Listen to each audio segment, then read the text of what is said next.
From here, we're going to come into chair pose, Utkatasana.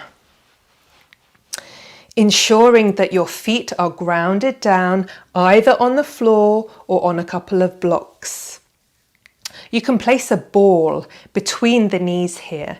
That can really help to engage these small muscles on the inside of the knee. Ensuring that you can feel all four corners of the feet pressing down. From here, exhale. Bring navel to spine on an inhalation, pressing down into the feet. As you bring your sternum, your chest bone forward. And then exhale back down. So your chair pose might look something like this.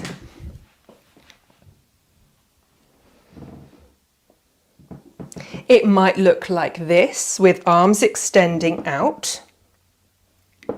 Or perhaps you can even hover your bottom off the seat.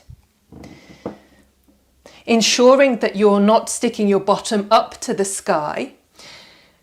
Bring the tailbone down towards the ground. So you have a long spine all the way from the crown of the head to the tailbone. Exhaling down. You'll really feel that in your thighs.